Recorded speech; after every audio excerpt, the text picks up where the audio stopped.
এই কুলোটার মধ্যে কেনই বা ফুল বেলপাতা দুর্বা রেখেছি, আর এই ব্যাগটার মধ্যেই বা কী আছে সেটা জানতে হলে তোমাদের অবশ্যই ব্লগটা সম্পূর্ণ দেখতে হবে। নমস্কার সবাইকে, চলে এলাম আজ একটা সপ্তমীর দিনের ব্লগ নিয়ে। এই দেখো সকাল সকাল আমাকে দিয়ে গেছে এই কুলোটা, সঙ্গে দিয়েছে এই ব্যাগের মধ্যে রাখা ধানের সঙ্গে রয়েছে হরিতকি, তারপর রয়েছে আদা, এর সঙ্গে মাটিও ছিল, বিভিন্ন ধরনের জিনিস ছিল, সেটা বর্তমান না বললেও চলবে। এদিকে দেখো আমাকে বলে গেছে কুলোটাকে সাজিয়ে, এদিকে আমিও কুলোটাকে সুন্দর করে সাজিয়ে নিচ্ছিলাম। এই দেখো সাজানো কমপ্লিট, এইদিকে চলে এসছে সবাই ঢাক বাজাতে বাজাতে সেই কুলোটাকে নিয়ে যাওয়ার জন্য।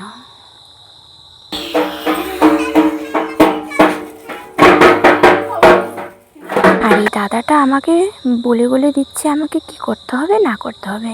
তো আমার যে কুলোটা সম্পূর্ণ সাজানো শেষ, তো আমি একটু ভিডিও করে নিলাম।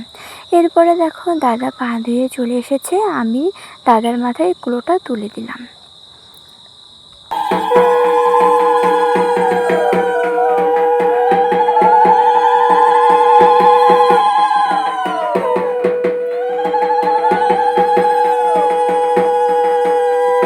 আমার জীবনের প্রথম এরকম ঘটনার সম্মুখীন হই।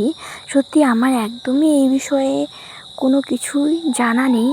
তারপরে দেখো বরণ সম্পূর্ণ করেই আজকে এই কুলোটা নিয়ে রওনা দিয়েছে।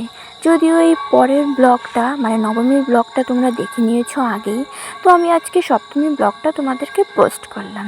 তো আমার এই ভিডিওটা কেমন লাগলো, আর এদিকে দেখো বাচ্চাগুলো ভয় পেয়ে একদম উপরে উঠে গেছে। তো যাই হোক, আজকের ব্লগটা কেমন লাগলো সেটা অবশ্যই কমেন্টে জানিও। আজকের ভিডিওটা এই পর্যন্তই, পরবর্তীতে নতুন কোনো ভিডিও নিয়ে তোমাদের সঙ্গে আবার দেখা হচ্ছে। ততক্ষণ জন্য টাটা।